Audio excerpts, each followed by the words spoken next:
The lock on my stateroom door had been disabled. That was the first thing I noticed when I walked down the spiral staircase from the Sky Lounge, still in my running shorts, my hair wet from the marina shower. The little brass indicator that should have shown red was sitting at green, and the door was cracked open about 2 inches, and I could hear my mother inside humming the same tuneless thing she used to hum while she folded laundry.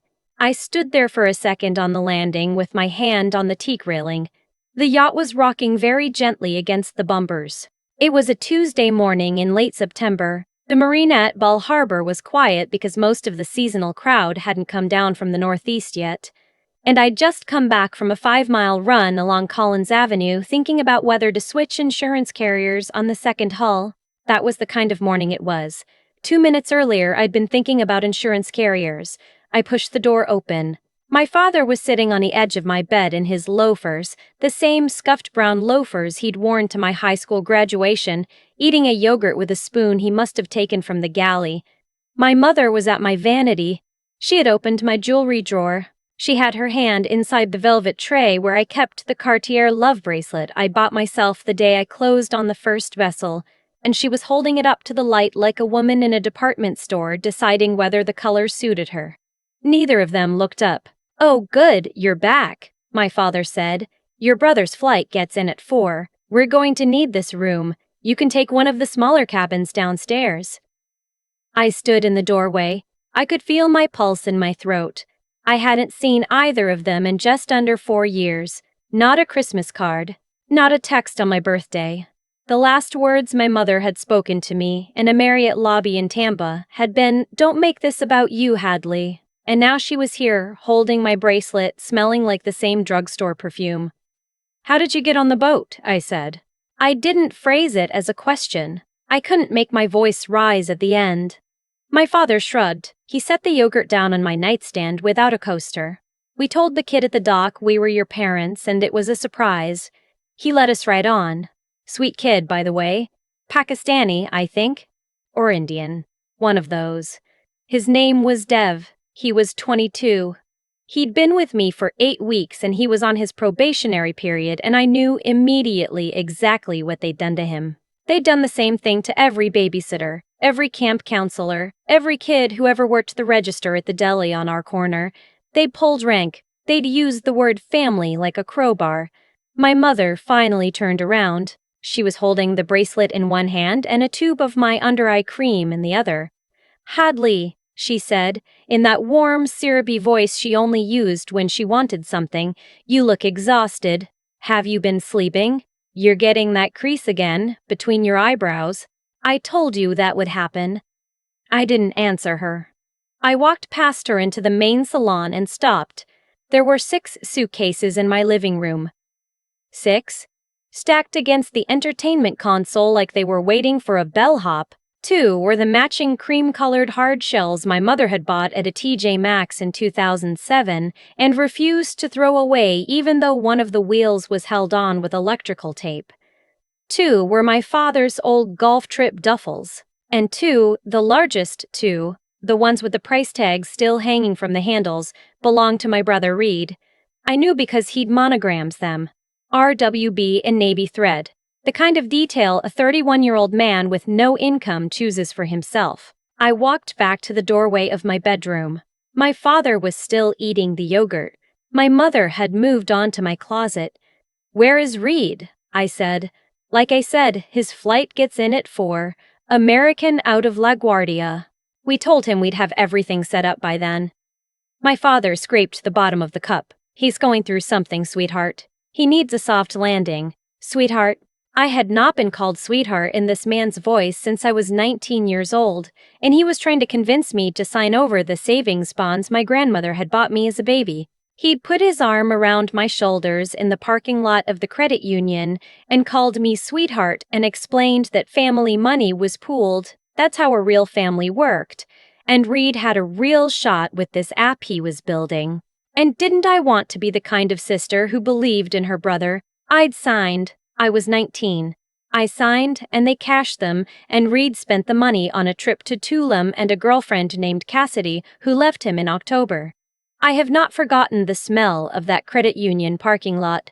hot asphalt and someone's car air freshener. I think about it more than I'd like to admit. You need to get off the boat, I said. My mother laughed. She actually laughed. Not a real laugh, a performance laugh. The one she did at neighborhood barbecues when somebody's husband told a joke that wasn't funny. Oh, stop it. Stop being dramatic. We just got here. This is a commercial vessel, I said. You don't have authorization to be on board. I'm asking you to leave. Hadley. My father stood up. He was a big man and he used it deliberately the way he had my entire childhood, planting himself in doorways, leaning into kitchen counters, taking up the space. Don't make me have a conversation with you in front of the staff. There's no staff in here, it's just me. Then don't make me have it with you, period. He took a step toward me. Your brother is in a bad way. He owes some people some money. Real people. Not the kind that send letters. We need you to handle it, and we need you to handle it before Friday, and the only reason we're not having this conversation over the phone is that you don't answer the phone. How much? He paused. He glanced at my mother. She nodded. 172,000. Yes. I want to be honest about something. There was a part of me, a small, ugly, tired part of me that almost laughed. $172,000. They'd actually rehearsed the number. They'd flown down from New Jersey with the number tucked in their mouths like a sour candy, and they'd waited until they were in my bedroom to spit it out. $172,000 and handle it before Friday. I almost laughed because I have $11 million in operating capital across 2 vessels, and I have not spent more than $90 on a single meal since I bought my first boat, and they had no idea who they were sitting in a room with. But I didn't laugh. I said, "What did he do?" My father didn't want to answer. My mother did. My mother always did. He got into something with a man in Long Island City. It's not gambling, Hadley. Don't be that way about it. It was supposed to be a real estate thing. It went sideways. The man he's not patient. He sent someone to Reed's apartment last week. He took a picture of Reed's car, so call the police. You know we can't do that. My mother set the bracelet down on the vanity. She didn't put it back in the tray. She set it on the surface like she'd be picking it back up in a minute. If we go to the police, the man has nothing to lose. We have to make him whole, and then we have to disappear quietly. That's how these things work. That's how what things work. Hadley, you drained my college fund. You forged my name on my grandmother's bonds. You cashed out the life insurance policy she left me when I turned 21, and you put it in his Bitcoin thing, and you didn't tell me until 8 months after the wallet got hacked. And now you've broken into my boat to ask me for $172,000 in cash. We did not break in, my mother said. She was offended. She was actually offended. The young man led us on. He was very polite. I stood there for a second. The boat moved underneath me. A tiny shift. The kind you stop noticing after a week of living on the water. The teak under my bare feet was warm from the sun coming through the skylight. I could hear, very faintly, a gull screaming on the dock. I made a decision. I'm going to be honest about that too. I made the decision in about 4 seconds, and then I committed to it for the next 11 days. I need some time, I said. I need to look at the cash position. I can't just move that kind of money in an afternoon. My father's whole posture changed. He'd been braced for a fight. He hadn't been braced for compliance. He didn't know what to do with it. That's reasonable. That's good. We can stay here while you sort it out. You'll need to stay here while you sort it out. You'll need to stay in the guest cabins, not the master. Of course, of course. He was nodding like a man who had just closed a deal.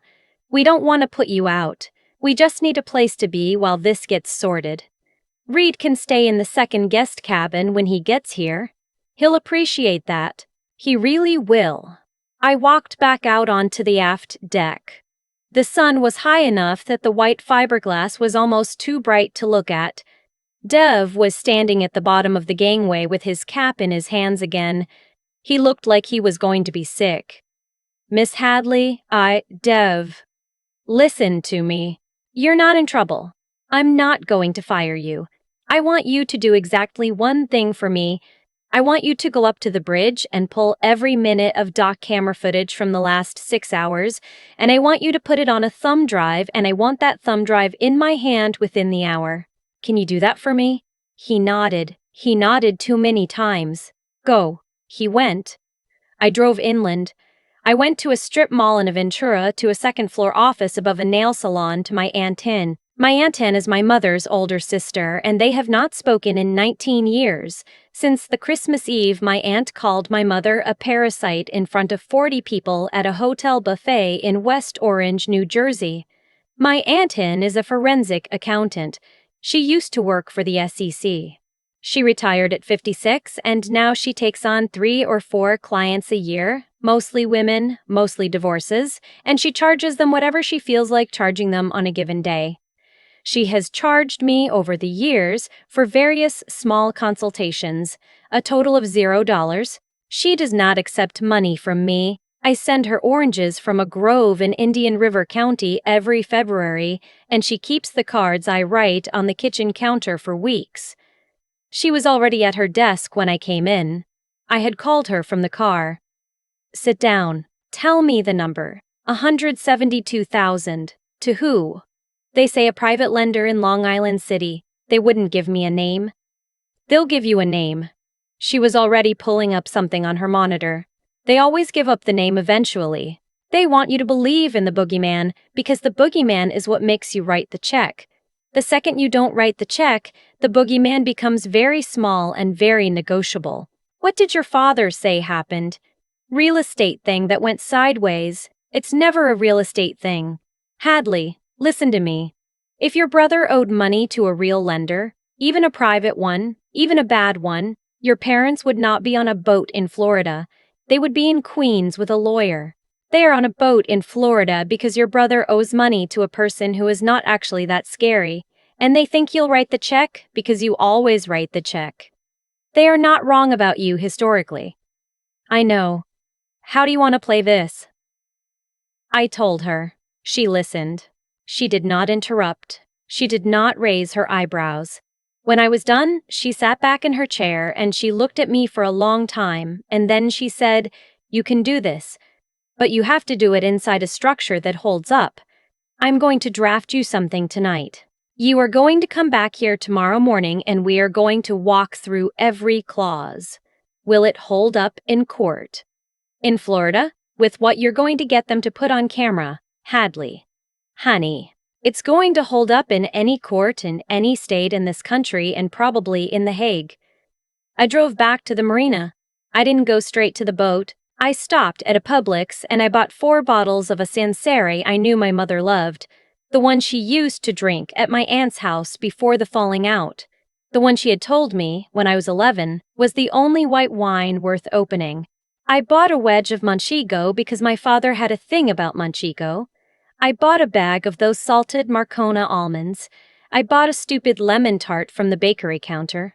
I bought it all like a woman who had finally been broken by her family and wanted to make the surrender taste nice.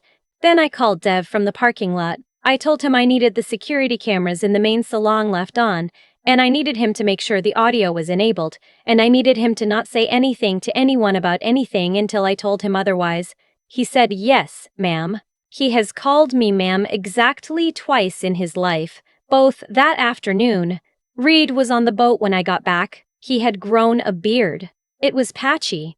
He was wearing the same lamb's wool sweater he'd worn to our grandfather's funeral 6 years ago, untucked over a pair of joggers, and he was lying on my sofa with his shoes on, eating crackers out of a sleeve. He looked up when I came in and he gave me a smile I hadn't seen since he was about 14.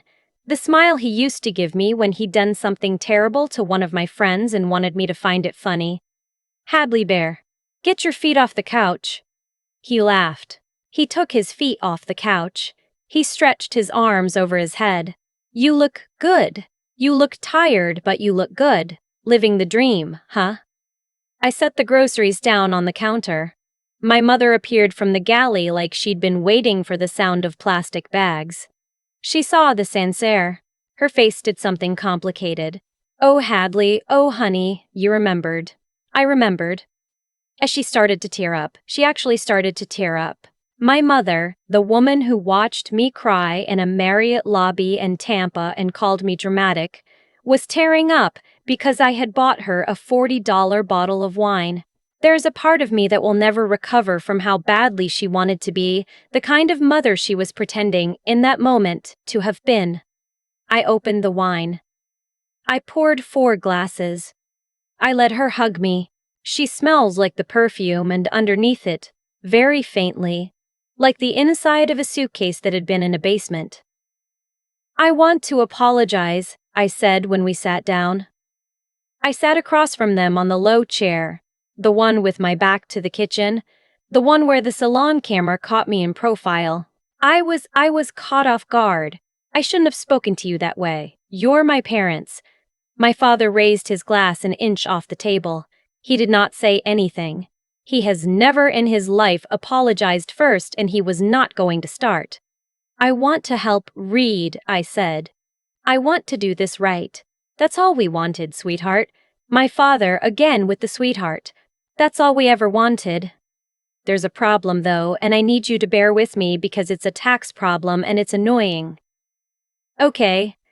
I can't write Reed a check for $172,000. I can't even write you one and have you write him one. The IRS will treat it as a gift, and it triggers a whole audit chain on the corporate side, and right now I'm in the middle of refinancing the second vessel, and I cannot have a fresh audit flag on my personal returns." My father was listening. He was leaning forward. The wine was working. The manchego was working. "What I can do," I said, "is buy the debt. Buy the debt. From the lender. I send him the money, he assigns the note to my holding company, and on my books it becomes a distressed asset acquisition. I get to write down the interest. I save about $36,000 in tax. The lender gets paid in full today. Reed is clean by tomorrow morning. The lender doesn't care who he gets the money from, he just wants out." "And then what?" My mother. She was already there, she was already at the next step. "Then you own Reed's debt. On paper, we tear up the paper after the audit window closes. It's just a vehicle. It's just so the transaction has a justifiable business purpose." My father looked at Reed. Reed looked at my father. Reed said, yeah, fine. Whatever moves the money. I need a few things from you in order to do it." I pulled a folder out of my bag. I had picked the folder up at an Office Max on the way back from my aunt's. It looked good. It looked legitimate. "I need the 3 of you to sign as guarantors on the asset acquisition. It's standard. The lender needs to see that the debtor's family is acknowledging the obligation. Otherwise, on paper, it looks like I'm just funneling money to a stranger." "Sure," my father said. "Of course. And I need you on camera saying that the debt exists, that Reed incurred it, and that you don't personally have the liquid assets to settle it. Otherwise, the IRS asks why you didn't pay it yourselves and the whole thing falls apart. On camera." My mother. "Compliance recording. Same thing my board requires for any intercompany transfer over $50,000. It's the most boring thing in the world. We do it once a quarter." Hadley. My father set his glass down. He looked, for a second, like the man who had stood over me in the credit union parking lot. "Are you running something on us?" I let myself laugh. I let myself laugh the way my mother had laughed at me that morning. The performance laugh, the barbecue laugh, and I watched his face relax. "Dad, I'm running my second hull through a $4 million refinance, and I have a 30-day window before underwriting closes. I am not running anything on anyone. I am trying to stay out of jail for tax fraud while bailing out my brother.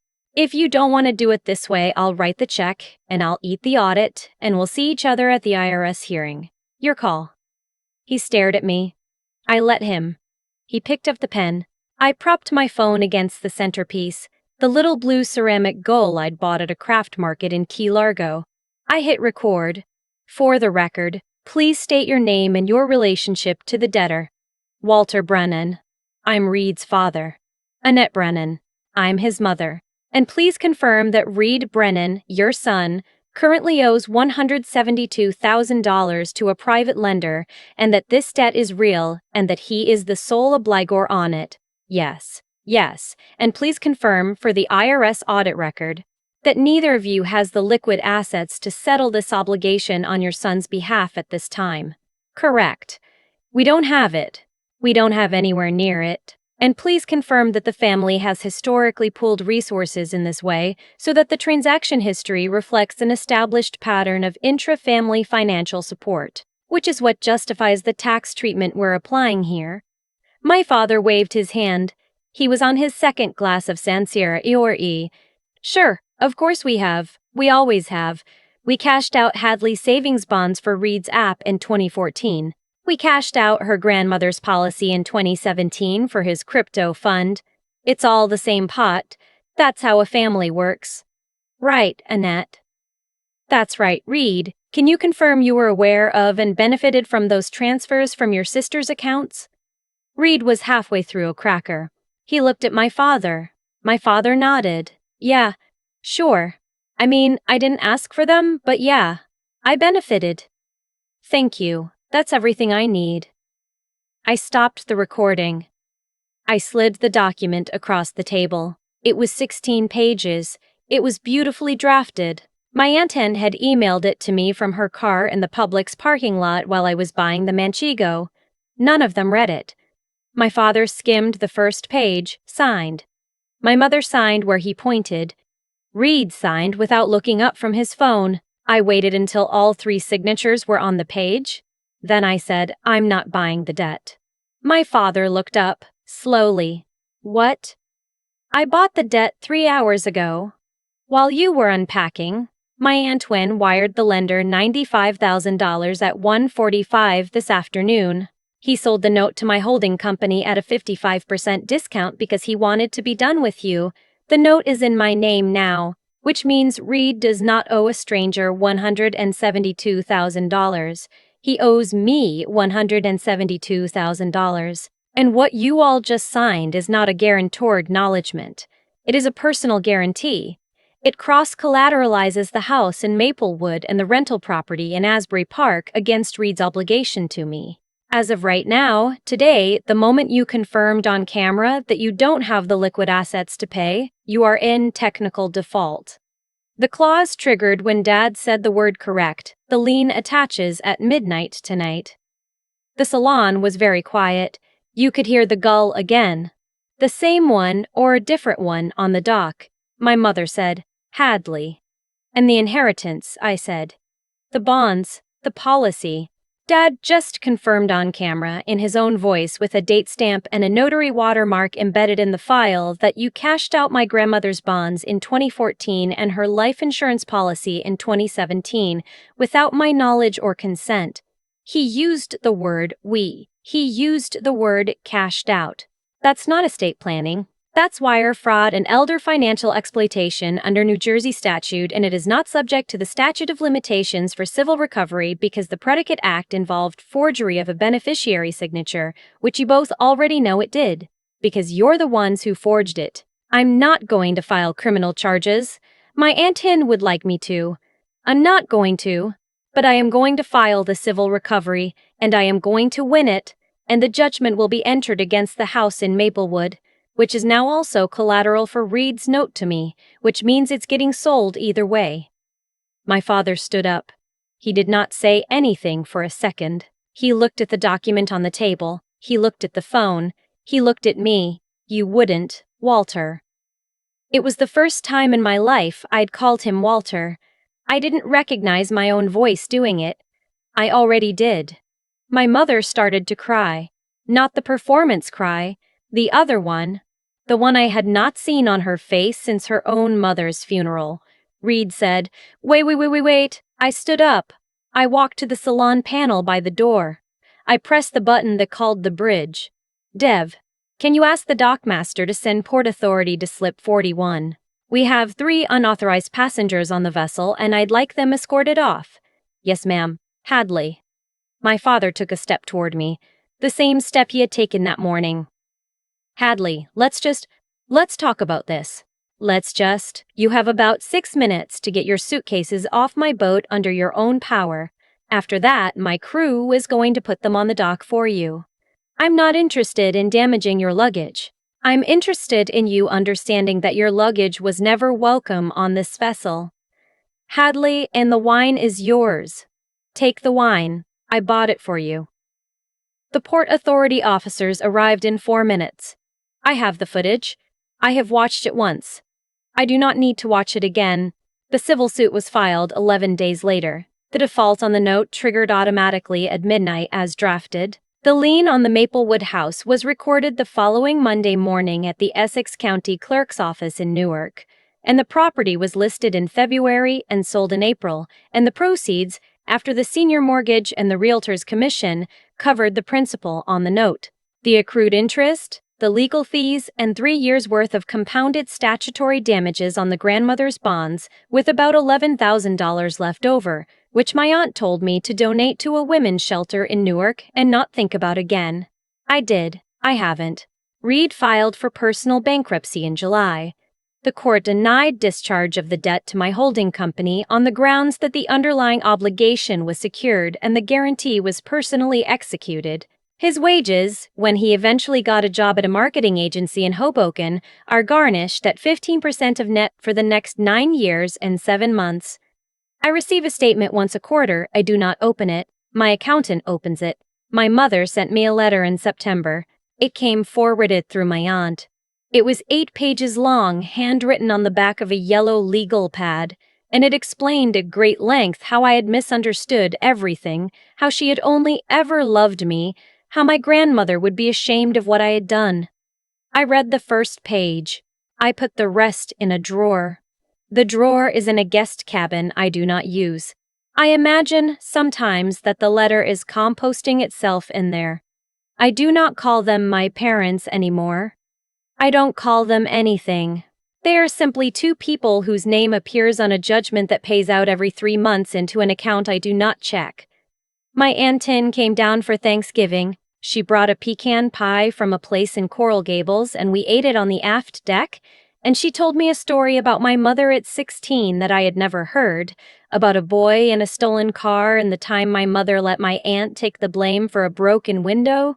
She told it like a warning and she told it like a gift, and when she was done she squeezed my wrist and she said, "You didn't do anything she wouldn't have done to you." The yacht is anchored off Islamorada now for the winter charter season. Dev got promoted in November. He is the senior deckhand on the second vessel and he calls me captain, not ma'am, because I asked him to. I am 31 years old. I built this from nothing. I am not a daughter. I am not a sister. I am the holder of the note. I've thought a lot, in the months since that Tuesday morning, about what actually happened on my boat, not the legal mechanics. Those were clean. The lien recorded the way it was supposed to. The judgment held. Those things were just the shape of the ending. The real thing happened somewhere else. The real thing was that my father walked into my bedroom and ate yogurt on my bed because, for 31 years, he had been allowed to. Every time. Every single time. Every single time. Every time he forged a signature and I signed the next document anyway. Every time my mother called me dramatic and I apologized for being too loud. Every time Reed took something and I told myself a sister doesn't keep score. They didn't break into the yacht because they were bold. They broke into the yacht because nobody had ever shown them a closed door.